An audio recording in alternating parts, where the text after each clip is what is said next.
Big boss ಮನೆಯಲ್ಲಿ ದಿನದಿಂದ ದಿನಕ್ಕೆ ರೋಚಕ ಟ್ವಿಸ್ಟ್ಗಳು ಸಿಗ್ತಾ ಇದೆ. ಬಿಗ್ ಬಾಸ್ ಫಿನಾಲೆಗೆ ದಿನಗಳು ಹತ್ರ ಆಗ್ತಾ ಇದ್ದಂತೆ ಒಬ್ಬರನ್ನ ಒಬ್ರು ಟಾರ್ಗೆಟ್ ಮಾಡೋದು ಕೂಡ ಜಾಸ್ತಿ ಆಗ್ತಾನೆ ಇದೆ. ಅದರಲ್ಲೂ ಕೂಡ ಬಿಗ್ ಬಾಸ್ ಮನೆಯಲ್ಲಿ ಸದ್ಯಕ್ಕೆ ಬಹುತೇಕರ ಟಾರ್ಗೆಟ್ ರಕ್ಷಿತಾ ಶೆಟ್ಟಿ.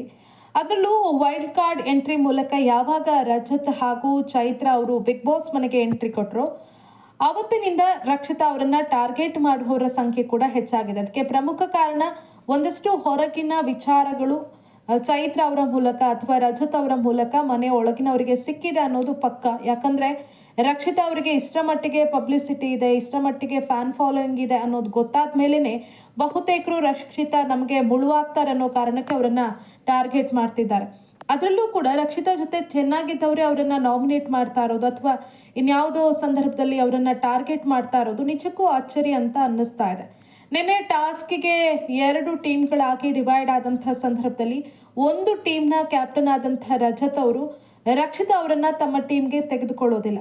ಬೇರೆಲ್ಲ ಸಂದರ್ಭದಲ್ಲಿ ಅವರಿಗೆ ರಕ್ಷಿತಾ ಬೇಕು, ಏನಾದರೂ ಕೆಲಸ ಮಾಡೋದಕ್ಕೆ ರಕ್ಷಿತಾ ಬೇಕು, ಇಲ್ಲ ಒಂದು ಮೊಟ್ಟೆ ಕೊಡು ಅಂತ ತಕ್ಷಣ ರಕ್ಷಿತಾ ಬೇಕು, ಸ್ವಲ್ಪ ಟೀ ಮಾಡಿಕೊಡು, ಅಲ್ಲಿಂದ ಸ್ವಲ್ಪ ನೀರು ತಾ, ಅದು ತಾ, ಇದು ತಾ ಅಂತ ತನ್ನ ಮನೆಯ ಕೆಲಸದವರ ರೀತಿ ರಕ್ಷಿತಾ ಅವರನ್ನ ಬಳಸ್ಕೊಳ್ತಾರೆ. ಆದ್ರೆ ಟಾಸ್ಕ್ ಅಂತ ಬಂದಾಗ, ತನ್ನ ಟೀಮ್ ಅಂತ ಬಂದಾಗ ರಕ್ಷಿತಾ ಅವರನ್ನ ಹೊರಗಡೆ ಇಡಿಸಿದ್ದು ನಿಜಕ್ಕೂ ಅವರ ಅಭಿಮಾನಿಗಳಿಗೆ ಬೇಜಾರಾಗಿತ್ತು. ಯಾಕಂದ್ರೆ ರಕ್ಷಿತಾ ಅವರು ಎಷ್ಟು ಚೆನ್ನಾಗಿದ್ರು ರಜತ್ ಜೊತೆ, ಆದ್ರೆ ಆಟ ಅಂತ ಬಂದಾಗ ರಕ್ಷಿತಾ ಅವರನ್ನ ಹೊರಗಡೆ ಇಡ್ತಾರೆ.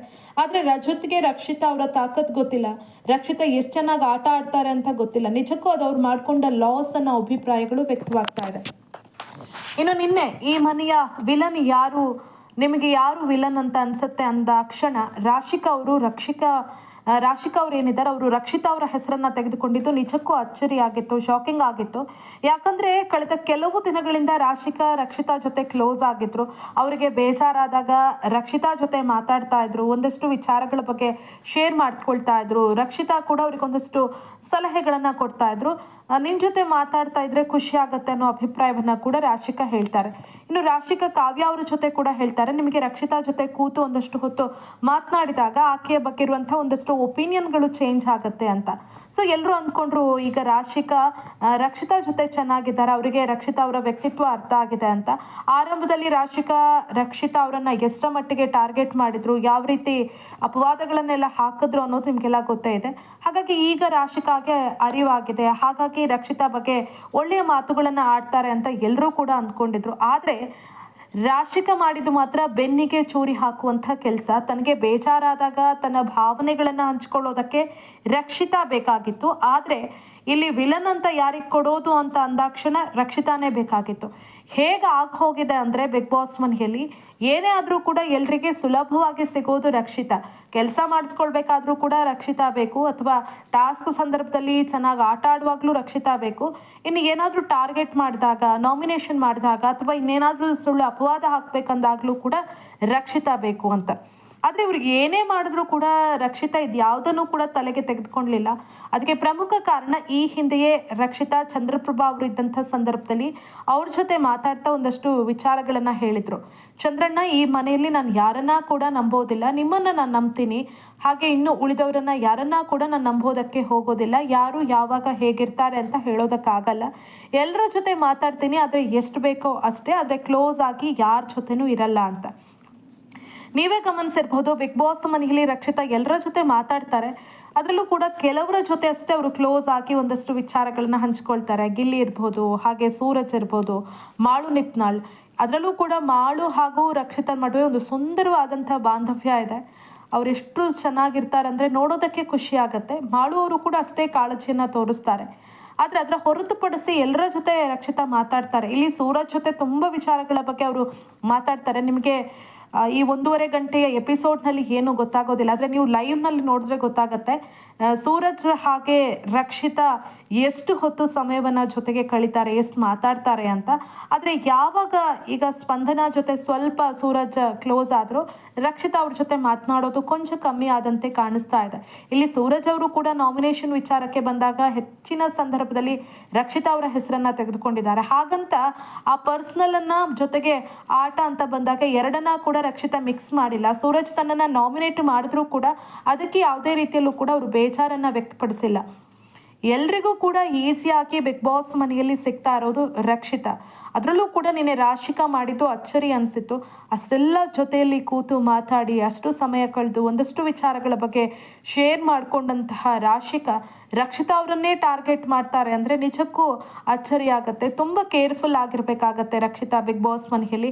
ಏನಂದರೆ ಏನಾದರೂ ಇಬ್ಬರು ಜೊತೆಯಾಗಿದ್ದಂಥ ಸಂದರ್ಭದಲ್ಲಿ ಬೇರೆ ಯಾವುದೇ ಸ್ಪರ್ಧೆ ಇರ್ಬೋದು, ಆ ಸಂದರ್ಭದಲ್ಲಿ ಒಂದಷ್ಟು ವಿಚಾರಗಳನ್ನ ಹಂಚಿಕೊಂಡ್ರೆ ನಿಜವಾಗ್ಲೂ ಅದನ್ನೇ ನಾಮಿನೇಷನ್ಗೆ ಕಾರಣವಾಗಿ ತೆಗೆದುಕೊಳ್ಳುವಂತಹ ಸಾಧ್ಯತೆ ಇದೆ. ರಾಶಿಕಾ ನಿನ್ನೆ ನಡ್ಕೊಂಡಂತಹ ರೀತಿಯನ್ನ ನೋಡಿದ ಬಳಿಕ ರಕ್ಷಿತಾ ಬಗ್ಗೆ ಗ್ರೇಟ್ ಅಂತ ಅನಿಸ್ತು. ಈ ಸೆಲೆಬ್ರಿಟಿಗಳ ಮಧ್ಯೆ ನಿಜಕ್ಕೂ ಒಬ್ಬ ಸಾಮಾನ್ಯ ವ್ಯಕ್ತಿ ಇಷ್ಟು ದಿನ ಇರ್ತಾರೆ ಅಂದ್ರೆ ನಿಜಕ್ಕೂ ಸವಾಲು. ಅದರಲ್ಲೂ ಕೂಡ ನಮ್ಮವರು ಅಂತ ಅಂದ್ಕೊಂಡವರೇ ಬೆನ್ನಿಗೆ ಚೂರಿ ಹಾಕ್ತಾರೆ, ಅಥವಾ ನಾವು ಯಾರನ್ನೋ ನಂಬಿರ್ತೀವಿ, ಒಳ್ಳೆಯವರು ಅಂತ ಅಂದ್ಕೊಳ್ತೀವಿ, ಅಂಥವರೇ ಈ ರೀತಿ ಮಾಡ್ತಾರೆ ಅಂದ್ರೆ ಅದರಿಂದ ಹೊರಗೆ ಬರೋದು ನಿಜಕ್ಕೂ ಕಷ್ಟ ಆಗುತ್ತೆ. ಆದರೆ ರಕ್ಷಿತಾ ಇಂಥವರೆಲ್ಲರ ಮಧ್ಯೆ ಇಷ್ಟು ಚೆನ್ನಾಗಿ ಆಟ ಆಡ್ತಿದ್ದಾರೆ. ತನಗೆ ಎಷ್ಟೇ ಅಪವಾದ ಬರಲಿ, ಎಷ್ಟೇ ಟಾರ್ಗೆಟ್ ಮಾಡಲಿ, ಯಾರು ಏನೇ ಮಾಡಲಿ, ನಾನು ಮಾತ್ರ ನನ್ನ ಆಟ ಆಡ್ತೀನಿ ಅಂತ ಬಿಗ್ ಬಾಸ್ ಮನೆಯಲ್ಲಿ ರಕ್ಷಿತಾ ಆಟ ಆಡ್ತಾ ಇರುವಂಥ ರೀತಿ ಎಲ್ರಿಗೂ ಕೂಡ ಖುಷಿ ಕೊಡ್ತಾ ಇದೆ. ನಿಜಕ್ಕೂ ಆಕೆ ಒಂದು ಸ್ಟ್ರಾಂಗ್ ಸ್ಪರ್ಧಿ ಅನ್ನೋದಕ್ಕೆ ಇದು ಪ್ರಮುಖ ಕಾರಣ. ಎಲ್ಲರೂ ಕೂಡ ರಕ್ಷಿತಾ ಅವರನ್ನ ಟಾರ್ಗೆಟ್ ಮಾಡ್ತಿದ್ದಾರೆ ಅಂದ್ರೆ ಆಕೆ ಎಷ್ಟು ಸ್ಟ್ರಾಂಗ್ ಇದ್ದಾರೆ ಅನ್ನೋದು ಅವ್ರಿಗೆ ಗೊತ್ತಿದೆ. ಹಾಗಾಗಿ ಹೊರಗಿನಿಂದ ಅವರಿಗೆ ಒಳ್ಳೆ ಸಪೋರ್ಟ್ ಸಿಗ್ತಾ ಇದೆ, ಸಿಕ್ಕಾಪಟ್ಟೆ ಫ್ಯಾನ್ ಫಾಲೋಯಿಂಗ್ ಇದೆ, ಅವರ ಜನ ಅವರನ್ನ ಸಪೋರ್ಟ್ ಮಾಡ್ತಾರೆ, ಬೆಂಬಲ ಕೊಡ್ತಾರೆ ಅನ್ನೋ ಕ್ಲೂ ಈಗಾಗಲೇ ಬಿಗ್ ಬಾಸ್ ಮನೆಯಲ್ಲಿರುವಂಥ ಉಳಿದ ಸ್ಪರ್ಧಿಗಳಿಗೆ ಸಿಕ್ಕಿದೆ. ಹಾಗಾಗಿ ಇಲ್ಲಿ ಎಷ್ಟರ ಮಟ್ಟಿಗೆ ನಾವು ಅವರನ್ನ ಟಾರ್ಗೆಟ್ ಮಾಡ್ಬೋದು, ಇಲ್ಲಿ ನಾವೇ ನಾಮಿನೇಟ್ ಮಾಡಿ ಎಷ್ಟರ ಮಟ್ಟಿಗೆ ಅವರನ್ನ ಹೊರಗಡೆ ಕಳಿಸ್ಬೋದು ಅನ್ನೋದಕ್ಕೆ ಬೇಕಾದಂಥ ಪ್ರಯತ್ನವನ್ನ ಉಳಿದವರೆಲ್ಲರೂ ಕೂಡ ಮಾಡ್ತಿದ್ದಾರೆ ಅನ್ನೋದು ಕ್ಲಿಯರ್ ಆಗಿ ಗೊತ್ತಾಗ್ತಾ ಇದೆ. ಅದರಲ್ಲೂ ಕೂಡ ಸ್ಪಂದನ, ಕಾವ್ಯ, ಧನುಷ್, ಈಗ ಅವರ ಒಂದು ಗ್ಯಾಂಗಿಗೆ ಸೂರಜ್ ಕೂಡ ಸೇರ್ಪಡೆಯಾಗಿದ್ದಾರೆ. ಇವರೆಲ್ಲರೂ ಸೇರ್ಕೊಂಡು ರಕ್ಷಿತಾ ಅವರನ್ನ ಈ ವಾರ ನಾಮಿನೇಟ್ ಮಾಡಿದ್ದಾರೆ. ಜೊತೆಗೆ ಒಂದಷ್ಟು ಆರೋಪಗಳನ್ನ ಕೂಡ ಮಾಡಿದ್ದಾರೆ. ಅದರಲ್ಲೂ ಕೂಡ ಚೈತ್ರ ಕುಂದಾಪುರ ಅವರು, ಉಡುಪಿಯವರು ಎಲ್ಲಾದರೂ ರಕ್ಷಿತಾ ಬಗ್ಗೆ ಒಂದು ಸ್ವಲ್ಪ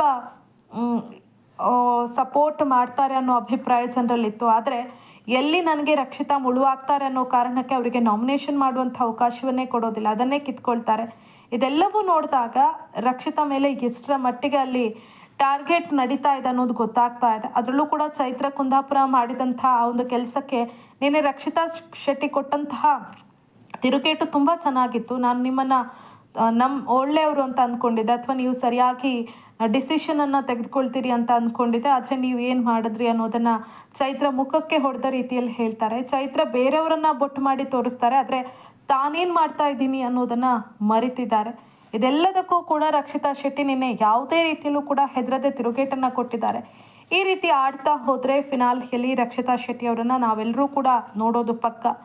ಸ್ನೇಹಿತರೆ, ನಿಮಗೆ ಈ ವಿಡಿಯೋ ಇಷ್ಟ ಆದರೆ ಲೈಕ್ ಮಾಡಿ. ಹಾಗೆಯೇ ಯಾರು ನಮ್ಮ ಚಾನೆಲನ್ನು ಇದುವರೆಗೂ ಸಬ್ಸ್ಕ್ರೈಬ್ ಮಾಡಿಲ್ಲ ಅವರು ಸಬ್ಸ್ಕ್ರೈಬ್ ಮಾಡಿ. ಇನ್ನಷ್ಟು ಹೊಸ ವಿಡಿಯೋಗಳೊಂದಿಗೆ ಭೇಟಿಯಾಗೋಣ. ನಮಸ್ಕಾರ.